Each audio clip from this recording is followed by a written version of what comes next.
नशे के कारोबारियों को पकड़ने के लिए अब पानीपत में बनेगा पुलिस का स्पेशल सेल। करनाल रेंज के आईजी नवदीप विर्क ने दिए निर्देश। नगर निगम द्वारा बनाए गए शौचालय बने सफेद हाथी, ताला लगाकर बनाए शो पीस। जाटल रोड पर वार्ड 17 के निवासी कॉलोनी की बदहाली को लेकर कोस रहे हैं निवर्तमान पार्षद सुनील वर्मा को। हरियाणा प्रदेश कांग्रेस कमेटी पर्यावरण और लीगल सेल के प्रदेश अध्यक्ष पहुंचे पानीपत। सेक्टर 25 में हुई राहगीरी में प्रतिभागियों को डीपीएस सिटी स्कूल की तरफ से किए गए पौधे वितरित। आंगनबाड़ी वर्कर्स व हेल्पर्स ने अपनी मांगों को लेकर पानीपत उपायुक्त को सौंपा ज्ञापन। Sponsor by fashion gallery, Panipat में मोबाइल का सबसे बड़ा शोरूम। हर मोबाइल की खरीद पर ग्लास गार्ड व कवर फ्री पाएं। मोबाइल की एक बड़ी range. Fashion gallery, GT road opposite Palika Bazaar, near Punjab national bank, Panipat. Phone 9813030600। This program sponsor by lord Shiva enterprises, अपने आप में एक पहचान, नियर होटल वेस्ट, पानीपत। को sponsor by Kalakriti crockery gift. नया शोरूम होटल वेस्ट मार्केट के साथ जीटी रोड पर खुल गया है। अब 10,000 की खरीद पर कंपनी की एक प्रेस फ्री पाएं। फोन 9812500010।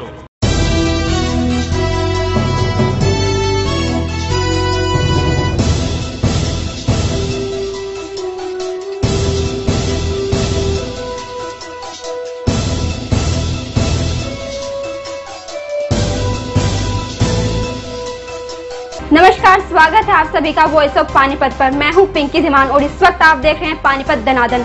पानीपत दनादन की शुरुआत करते हैं आज की मुख्य खबर के साथ। पानीपत को नशा मुक्त बनाने के लिए पुलिस की स्पेशल सेल धरपकड़ करेगी और साथ ही रोड जाम करने वालों के खिलाफ सख्ती से पेश आया जाएगा। ये बात करनाल रेंज के आईजी नवदीप विर्क ने आज पत्रकार वार्ता के दौरान कही। करनाल रेंज के आईजी नवदीप सिंह विर्क आज पहली बार पानीपत पहुंचे। आईजी ने जिले के सभी पुलिस अधिकारियों की क्राइम मीटिंग ली। आईजी ने अधिकारी को क्राइम कंट्रोल करने के निर्देश भी दिए। पत्रकारों से बातचीत के दौरान आईजी नवदीप सिंह विर्क ने कहा कि हरियाणा में नशे का कारोबार बढ़ा है, इसलिए अब करनाल कैथल के बाद पानीपत में स्पेशल सेल बनाया जाएगा जो नशे के कारोबारियों की धरपकड़ करेगा।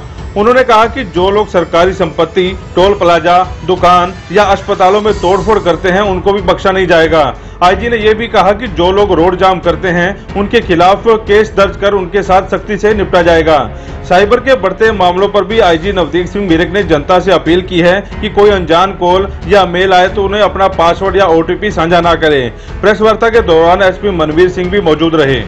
क्राइम में एक या दो होंगे, किसी शहर में 1,00,000 आदमी रहते हैं तो जो है ना और ज़्यादा होंगे, 10 लाख रहते हैं तो और ज़्यादा होंगे।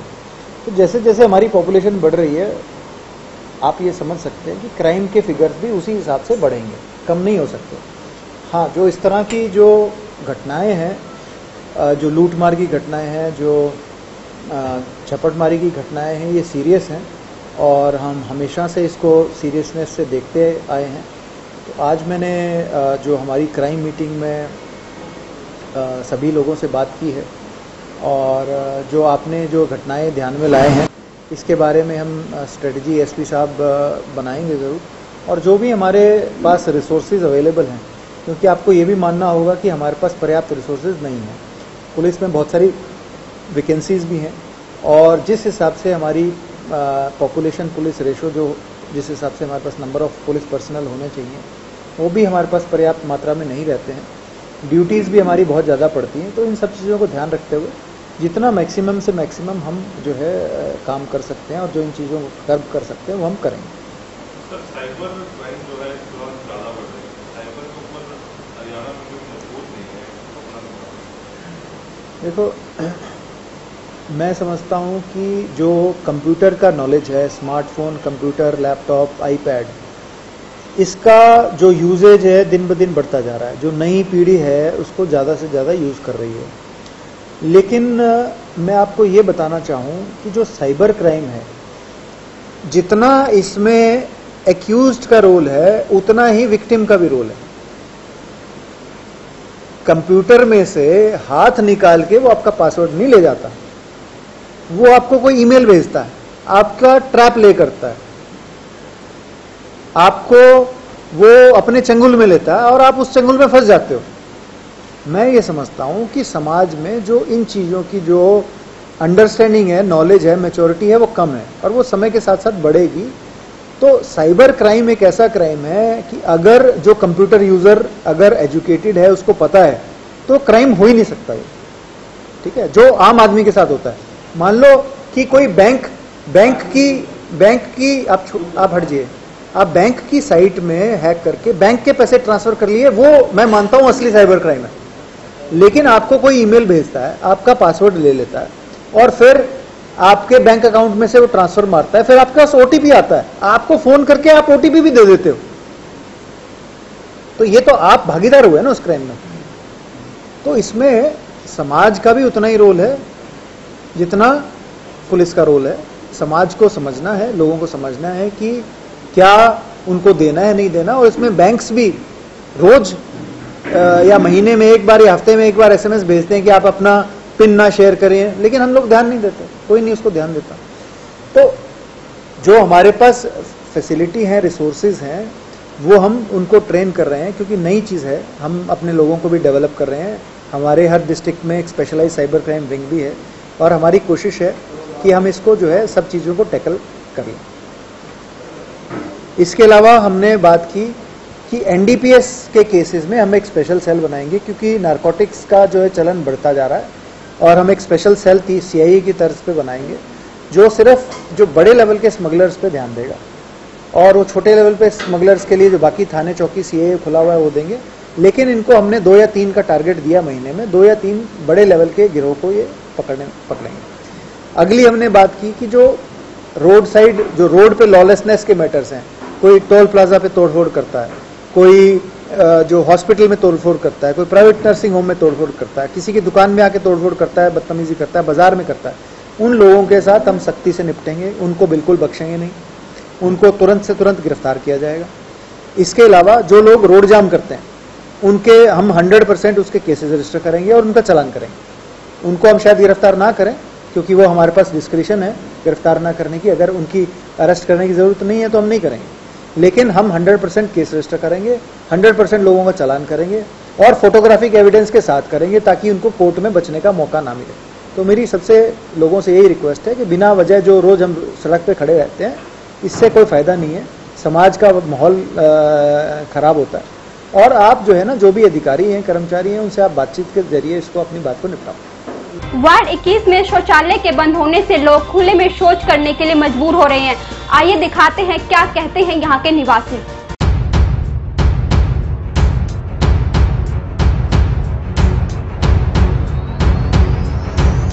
वार्ड 21 के निवर्तमान पार्षद ब्रिजभूषण की उपस्थिति में इंदिरा कॉलोनी में स्वच्छ भारत मिशन के अंतर्गत एक शौचालय का उद्घाटन अप्रैल 2017 में हुआ था और उस शौचालय को आसपास की झुग्गी झोपड़ी में रहने वाले लोग इस्तेमाल करते हैं।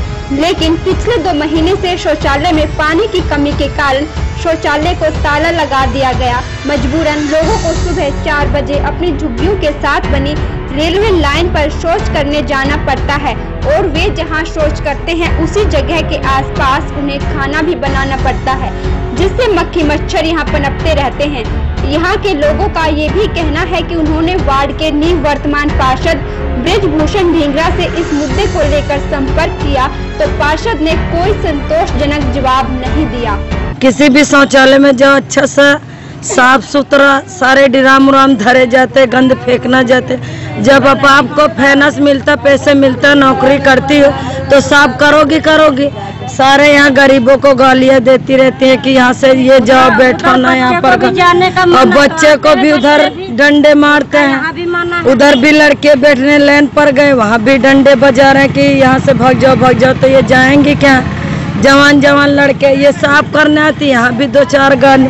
सारी औरतें यहाँ 4 बजे रात में खड़ी हो जाती हैं, उस रात को साफ करने आती है। तो तुम दिन को लगा दो उसको, जैसे सारी औरतें बैठ कर चली जाए, पाना 10 बजे 11 बजे साफ करके साफ सुथरा पने घर हो लो, ऐसे भी नहीं वो करती। निवासियों का कहना है कि अगर वो रेलवे लाइन पार करके सैनिक कॉलोनी में शौच के लिए जाते हैं तो उन्हें डंडों से मारा जाता है, और अगर रेलवे लाइन पर करते हैं तो अधिकारी कहते हैं कि शौचालय किस लिए बनवाए हैं। यानी यहाँ के लोग दोनों तरफ से दुखी हैं। शुरू में जो शौचालय चालू हुआ, जो बना तो 2, 2.5, 3, 4, 5 महीने सही चला। उसके बाद में अभी 2 महीने हो गए हैं, ये तीसरा महीना लग चुका है, कोई कार्रवाई नहीं है इसकी। सब कहने लगे कि जो एप्लीकेशन लिख कर देकर आओ, एप्लीकेशन देकर आए, लिखवा कर रोहिता रोड़ी सुलिंदर रोड़ी ने एप्लीकेशन लिखी। वो एप्लीकेशन को लिखे हुए कम से कम आज से 20 दिन हो रहे, कोई सुनवाई है ही नहीं। जवान जवान बहन बेटियां हैं, जब लाइन में जाते तो प्रशासन कहती कि तुम्हारे लिए लेटरिन किस लिए बनवा रखा है, शौचालय किस लिए खुलवा रखा है। जब शौचालय नहीं चालू होगा तो भाई लाइन में जाएंगे। तो और गरीब दिक्कत किस चीज की है? ये जो बंद है, इसी की वजह से दिक्कत है। कोई कितनी बार आ चुके हैं, जो आते हैं देख कर जाते कहते भाई आज हो जाएगा, नहीं कल हो जाएगा। मैं ये पूछ रहा हूँ, ये बंद क्यों हुआ है, क्या दिक्कत है इसमें? ये कोई बता रहे कि पानी की वजह से बंद हुआ है, पानी की वजह से बंद हुआ। कह रहे हैं कि ये बोर नीचे चला गया है, न इसको चेक भी करने आ रहे हैं। ये तीसरा महीना जब से बंद है। आंगनवाड़ी वर्कर्स और हेल्पर्स ने आज फिर अपनी मांगों को लेकर अधिकारियों को ज्ञापन सौंपा। ज्ञापन में मांग की गई है कि उनके साथ के समझौते के तहत गर्मी सर्दियों की छुट्टियों के समेत अन्य स्वीकृत मांगों का नोटिफिकेशन जारी किया जाना था, जो आज तक भी जारी नहीं हुआ। उपायुक्त के नाम दिए ज्ञापन में ये भी लिखा गया है कि उनकी अध्यक्षता में 10 मार्च को यूनियन प्रतिनिधियों की बातचीत हुई थी, वे मांगों के बारे में सहमति बनी थी।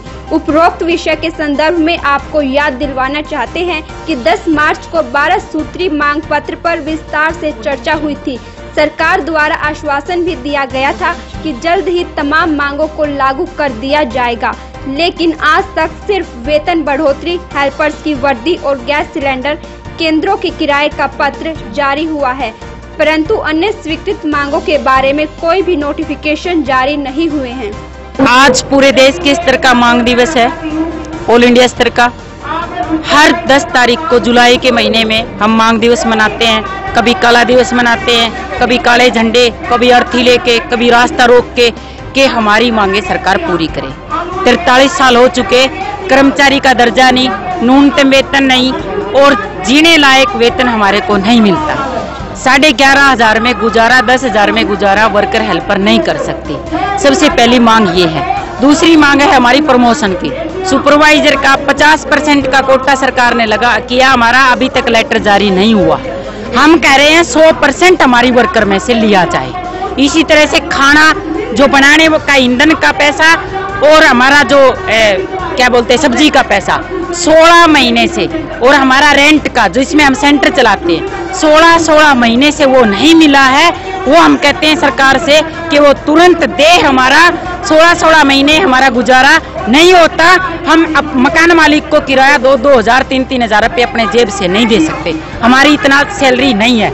इसी के साथ साथ हमारा जो हम यहाँ जो काम करते हैं सेंटरों में 2014 से रजिस्टर नहीं है हमारे पास। रजिस्टर हम खुद खरीद के लगा रहे हैं, उसका मेहनता ने उस पैसा हमें मिले। 6 महीने से हमारी सैलरी नहीं है। अभी 2 महीने की सैलरी ओनली डाल दी है सरकार इसने, वो भी सेंटर की नहीं, सिर्फ राज्य की। तो 2 पलड़ों में हमारे को बांट के रखा है। ये सैलरी हमारी 1 ही तारीख को, महीने की 7 तारीख को सरकार ने कहा था 7 तारीख को हमारी 11,500 पूरी की पूरी 7 तारीख तक आ जानी चाहिए। अभी 6 महीने से नहीं आई। वर्कर रोष में है। जैसे ही सरकारी सप्ताह तक अगर क्लियर नहीं करेगी सारी चीजें तो हम फिर दोबारा से हड़ताल पे जाएंगे। रविवार को 25 सेक्टर में हुई राहगीरी के कार्यक्रम में डीपीएस पानीपत सिटी स्कूल ने भी भाग लिया और सभी प्रतिभागियों को पौधे वितरित किए गए। डीपीएस पानीपत सिटी की प्रधानाचार्य के नेतृत्व में ये कार्यक्रम सफलतापूर्वक संपन्न हुआ। साथ ही विद्यालय के अध्यापिका मोनिका सलूजा ने बेटी बचाओ बेटी पढ़ाओ विषय पर स्वयं रचित कविता सुनाते हुए उपायुक्त सुमेधा कटारिया के साथ साथ सभी को भाव विभोर कर दिया। स्टेज पर आए हुए लोगों ने जमकर मस्ती की। नन्ही डांसर वैष्णवी ने भी डांस कर सबको मस्ती में झूमने को मजबूर कर दिया।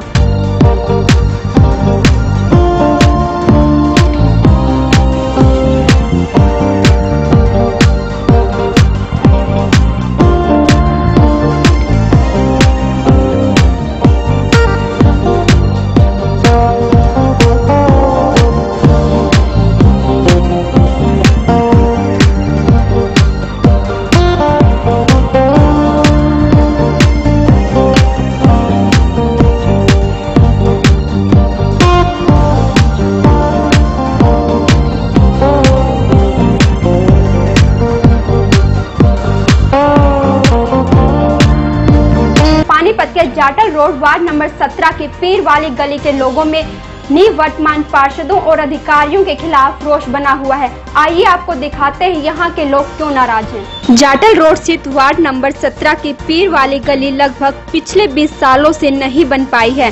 गली में निकासी व्यवस्था ठीक न होने से बरसाती पानी घरों में घुस जाता है। इतना ही नहीं, गली में जगह जगह पर बने गहरे गड्ढों में गिरकर अक्सर 2 पहिया वाहन चालक चोटिल हो जाते हैं, जिससे लोगों में रोष है। बिजली की तारें लटकी हुई हैं। लोगों ने कहा कि सीएम विंडो पर शिकायत देने के बाद भी कोई सुनवाई नहीं हुई। लोगों ने बताया कि इस बारे में बीते वर्ष सीएम विंडो पर शिकायत देने पर प्रशासनिक अधिकारियों ने दौरा भी किया था, लेकिन उन्होंने गली का विकास कार्य करवाने की बजाय शिकायत का सर्वे से ही जवाब देकर खाना पूर्ति कर दी। गली के विकास कार्य न होने से परेशान हो रही हैं। लोगों ने बताया कि निकासी व्यवस्था ठीक न होने से गली में जगह जगह पानी भर गया है। इस बारे में कई बार निवर्तमान पार्षद सुनील वर्मा को भी शिकायत दे चुके हैं, लेकिन कोई सुनवाई नहीं हुई। बीमारियां बढ़ने लगी तो लोगों ने अपने ही पैसों से नाले का निर्माण करवाया है। यहाँ पे जो है ना, ये वार्ड नंबर 17 रामनगर गली नंबर 17 सॉरी गली नंबर 7, इसमें तो पिछले 5 साल से कोई भी आदमी आके ये नहीं देख रहा यहाँ पे कैसा है कैसा नहीं है। नाली वगैरह, पानी वगैरह, गली वगैरह या बिजली वगैरह का बहुत ज़्यादा समस्या है। बुजुर्ग वगैरह, बड़े वगैरह, बच्चे वगैरह, लेडीज वगैरह का यहाँ पे कोई भी अगर अनजान आदमी भी आए तो यहाँ से आना जाना बहुत ज़्यादा मुश्किल हो रहा है। इतनी टफ लाइफ है कि पूछो मत। अगर आम आदमी कोई देखेगा तो बाहर से ही निकल जाएगा और गली के अंदर ही नहीं घुसेगा। और सुनील वर्मा के अंडर मारा ही है, इतना बुरा हाल हो रहा है। यहाँ का एमसी जो है सुनील वर्मा जी हैं, जो वार्ड नंबर 17 के हैं। कभी भी आया ही नहीं यहाँ, कभी भी नहीं आया सुनील वर्मा यहाँ। और लाइट की भी बहुत ज़्यादा दिक्कत चल रही है। हमारा तो काम प्लास्टिक है थोड़ा सा, और वो जो है ना लाइट तो इतनी करती है कि 18 घंटे 17 घंटे 15 घंटे आती है लाइट मुश्किल तक इस एरिए में, नहर पार करके सौंदापुर वार्ड नंबर 17 में। कहते हैं जी ना, हमारी यहाँ गली बनी है 18-20 साल हो गए हैं। अभी इधर कैमरा घुमा के देखो आप, कोई खंबा है यहाँ पर? लाइट यहाँ से लाइट लेके जानी पड़ती है। अगर एक बार खराब होगी ना कोई बिजली वाला आता ना कुछ है। ये इधर देखो, ये दिखाना भाई इधर ये। और कोई एमसी के 17 वार्ड में हमारा ये आता है। एमसी को हमने कई बार बोल दिया है, लेकिन वो यहाँ पर आकर देखते भी नहीं है। गली की समस्या बहुत पुरानी है, लगभग 15-20 साल से सड़क हमारी बनी है, टूटी फूटी है। गली वालों ने मिल के अपना पैसा लगा के इसमें बजरी रोड़ा डलवा के इसको थोड़ा बहुत चलने लायक बनाया, नाली बनवाई। उसके बाद भी हमारा कोई प्रशासन की तरफ से कोई हेल्प नहीं हो रही, कोई एमसी इसमें एक्शन नहीं ले रहा। बार बार प्रार्थना करने में, बार बार रिक्वेस्ट करने में, 3 दिन पहले इसमें जागरण वालों ने भी अपनी रिपोर्ट पेश की है। दोनों एमसी ने मना कर दिया, हमारा ये वार्ड आता ही नहीं है। बहुत ज़्यादा दिक्कत है यहाँ पे, आने जाने में दिक्कत है और सड़क का बुरा हाल है, गंदगी बहुत ज़्यादा है, इससे बीमारियां। और 3 दिन पहले बारिश हुई तो पानी पानी हो गया था, नाली ब्लॉक हो जाती है, बुरा हाल है। हमारी ये समस्या का समाधान किया जाए, हम बहुत इससे दुखी हैं। और यहाँ छोटे छोटे लोग उद्योग चल रहे हैं जिनको बिजली की वजह से इतनी दिक्कत है, वो जनरेटर पे अपना सर्वाइव नहीं कर पा रहे। बिजली आ रही है जा रही है, यहाँ की बिजली का लोड किसी और पे डाल देते हैं और हमारा यहाँ सारा सिस्टम बिगड़ जाता है और कारोबार बिल्कुल ठप हुए पड़े हैं। हरियाणा प्रदेश कांग्रेस कमेटी के पर्यावरण प्रकोष्ठ के प्रदेश चेयरमैन संजय भारद्वाज और प्रदेश लीगल प्रकोष्ठ के प्रदेश चेयरमैन नवीन शर्मा ने आज पानीपत में पत्रकार वार्ता की। इस अवसर पर पानीपत के कृष्ण कौशिक को पर्यावरण प्रकोष्ठ का जिला अध्यक्ष नियुक्त किया गया। इस मौके पर नवीन शर्मा ने कहा कि 11 अगस्त को लीगल सेल की तरफ से चंडीगढ़ में एक कार्यक्रम आयोजित किया जा रहा है, जिसमें राष्ट्रीय स्तर के नेता भाग लेंगे। शर्मा ने मौजूदा सरकार पर भी कटाक्ष करते हुए कहा कि जनता ने भाजपा का राज देख लिया है और आने वाले चुनाव में भाजपा का सफाया हो जाएगा और कांग्रेस की सरकार बहुमत से बनेगी। इस अवसर पर कांग्रेस के नेता ओमवीर सिंह पवार, चांद चौधरी के अलावा कांग्रेस के कई नेता और कार्यकर्ता मौजूद रहे। हमारा यहाँ पे मेन उद्देश्य आने का, हमारे पर्यावरण के सेल के जिला अध्यक्ष बनाने के लिए हमारे यहाँ पे आना हुआ है, जिसमें हमने कृष्ण कौशिक जी को यहाँ का जिला अध्यक्ष नियुक्त किया गया है। हमारे पर्यावरण सेल के चेयरमैन हमारे साथ हैं संजय भारद्वाज जी, उनके द्वारा नियुक्ति की गई है। तो 11 तारीख को क्या कार्यक्रम होगा? 11 अगस्त को, आने वाली 11 अगस्त को हम लीगल सेल, जिसका मैं चेयरमैन हूँ, उसका हम हरियाणा स्तर पे प्रोग्राम कर रहे हैं चंडीगढ़ के अंदर, जिसमें हमारे सेंटर से हमारे national chairman Vivek Tankha ji, member of parliament, Kapil Sibal ji, P Chidambaram ji और हमारे सलमान खुर्शीद जी और हमारे अभिषेक मनु सिंघवी जी, वो मुख्य रूप से हमारे अतिथि हैं, वो यहाँ पहुँच रहे हैं। और उसमें हमारे हरियाणा के हमारे प्रदेश अध्यक्ष डॉक्टर अशोक तंवर जी और हमारे हरियाणा के सभी सम्मानित जो हमारे नेतागण हैं वो सभी यहाँ पे उपस्थित होंगे। तो ये बीजेपी का भी कुछ बोलोगे राजनीति के बारे में? बीजेपी की राजनीति देखो, अब आज के समय सब आम आदमी जानता है बीजेपी के अंदर बहुत बौखलाहट है, और बौखलाहट उनके चेहरे पर है। जो अभी वो सुझाव दे रहे हैं चुनाव एक साथ कराए ना कराए, हमारा ओपिनियन लिया गया था, हमने ये कहा चुनाव तुम आज करा लो चाहे कल करा लो। कांग्रेस पार्टी बिल्कुल तैयार है और जनता भी तैयार है इनको भगाने के लिए। जनता के हाथ में खुद स्वयं का लठ है और इनको खुद उखाड़ फेंकेगी, और कांग्रेस पार्टी बहुत बहुमत से हरियाणा के अंदर सरकार बनाने जा रही है। अब तक के लिए सिर्फ इतना ही। देखते रहिए वॉइस ऑफ पानीपत। नमस्कार।